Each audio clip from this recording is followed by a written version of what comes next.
दो भक्तों का मिलन बताया गया है, जहां पर उद्धव और विदुर जी का मिलन हुआ श्रीधाम वृंदावन में। बंधुओं, उद्धव कौन है? भगवान के सखा हैं, दैत्य सखा। और विदुर कौन है? कौरवों के सेनापति। घटनाक्रम लगभग सबको पता है कि भगवान शांति दूत बनकर के गए थे शांति प्रस्ताव के लिए। दुर्योधन से जाकर के कहा कि पांडवों को 5 गांव दे दो, युद्ध करने की जरूरत नहीं है। लेकिन दुर्योधन ने स्पष्ट मना कर दिया, बोले बिना युद्ध के सुई के नोक के बराबर जमीन भी नहीं दूंगा। भगवान के प्रस्ताव को ठुकराया दुर्योधन ने। इस बात से सबसे ज्यादा क्षोभ हुआ कौरवों के सेनापति विदुर जी को। बोले भगवान स्वयं प्रस्ताव लेकर के आए और ये दुर्योधन स्पष्ट मना कर रहा है मुख पर। ऐसे दुर्योधन का संग मुझे तो नहीं करना चाहिए। और उसी समय श्री विदुर जी महाराज कौरवों का संग छोड़ करके तीर्थ यात्रा में चले गए।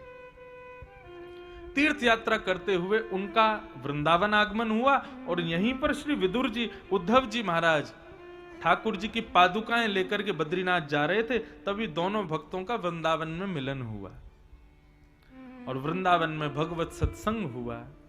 तब विदुर जी महाराज ने उद्धव जी से पूछा, उद्धव तुम द्वारिका से आ रहे हो, भगवान कैसे हैं, द्वारिकाधीश कैसे हैं, उनके बारे में बताओ। तब उद्धव ने बताया, विदुर जी भगवान तो अपनी लीला पूरी करके चले गए, ये उनकी पादुकाएं हैं। भगवान ने ये पादुका मुझको दी कि तुम बद्रीनाथ चले जाओ, बद्रीनाथ जाकर के भजन करो। तो मैं तो बद्रीनाथ जा रहा हूं, ठाकुर जी तो अपनी लीला पूरी करके चले गए। विदुर जी को जब पता चला कि भगवान बिना दर्शन दिए ही अपनी लीला पूरी करके चले गए, बहुत रोए विदुर जी। विदुर जी बोले मैं कितना बड़ा अभागा हूं, ठाकुर जी का दर्शन नहीं कर पाया।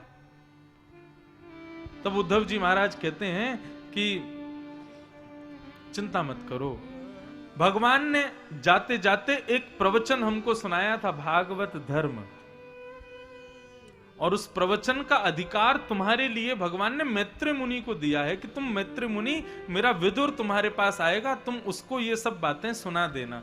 तो आप मैत्री मुनि के आश्रम जाओ, वहां आपको भगवान का अंतिम उपदेश मैत्री मुनि सुनाएंगे। तब विदुर जी महाराज मैत्री मुनि के यहां आए और मैत्री मुनि से उनका जो संवाद हुआ। अब यहां से तीसरी धारा कथा की प्रारंभ होती है। 3 धाराएं हैं भागवत में, सूत, सौनकादि,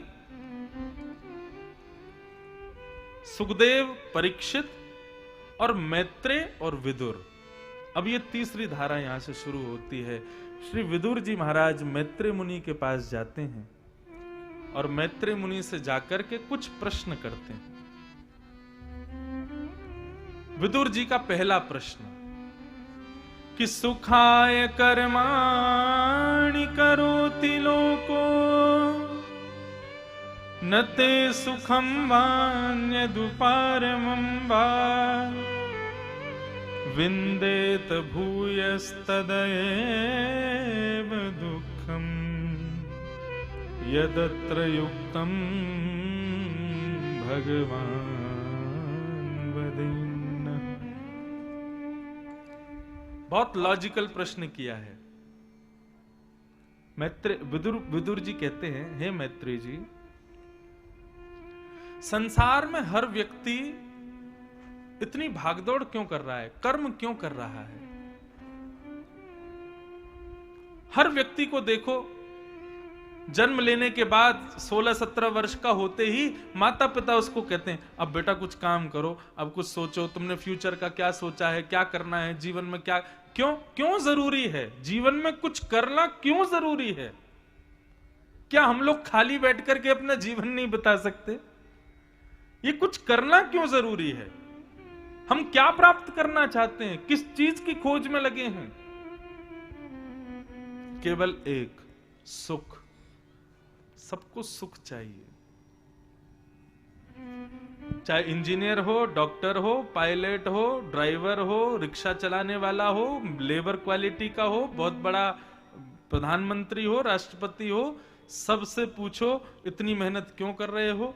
केवल एक वस्तु, सुख चाहिए सबको। हमारे नाना जी सुनाते थे कि एक व्यक्ति ना,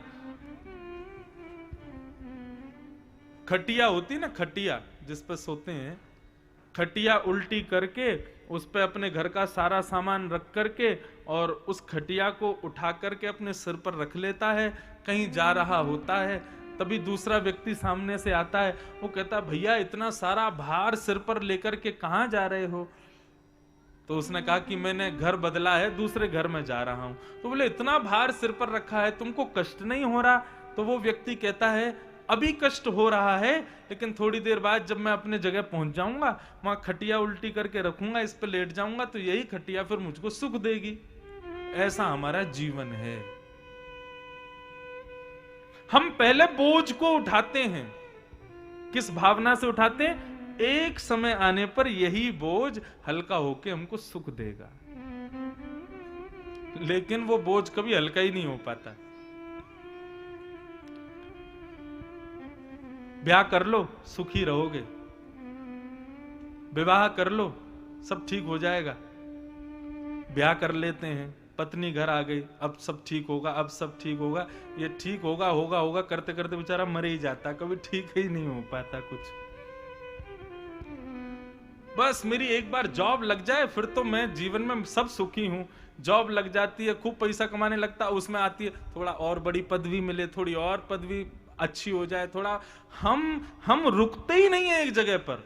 वास्तविकता क्या होती है, हमने कुछ प्रारंभ किया नहीं कि वो प्राप्त होते ही फिर हमारी इच्छा और बड़ी रूप ले लेती है।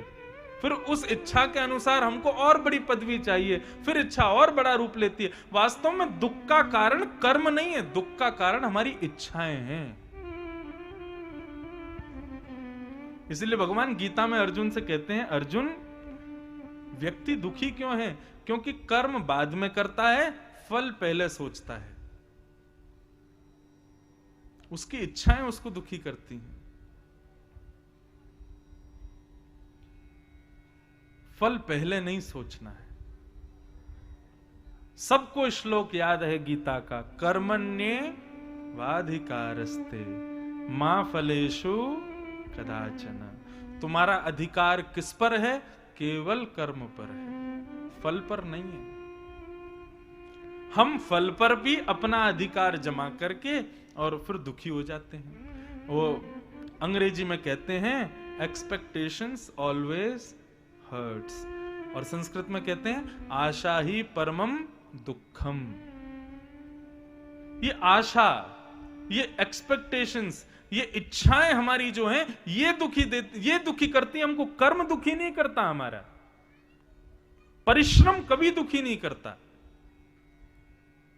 दुख देता है उस परिश्रम से सोचा हुआ जो सुख हमने पहले ही सोच लिया है, वो हमको दुख देता है।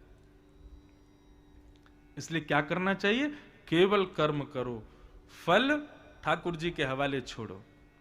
जीवन है तेरे हवाले मुरलिया वाले।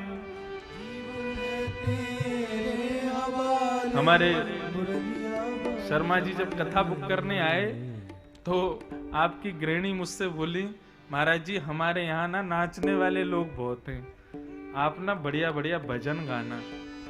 मैंने मैया भजन संध्या करा लो, मैं तो कथा करना जानता हूं।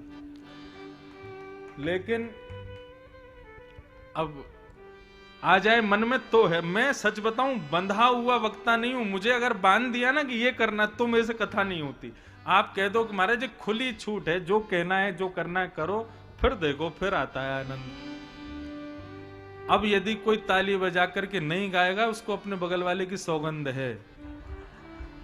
जीवन है तेरे हवाले मुरलिया वाले, जीवन है तेरे हवाले मुरलिया वाले, जीवन है तेरे हवाले मुरलिया वाले, जीवन है तेरे हवाले मुरलिया वाले। अच्छा, ठाकुर जी के हवाले होने का मतलब ये नहीं कि आलसी हो जाओ, कल से कुछ मत करो, ठाकुर जी पे छोड़ दो।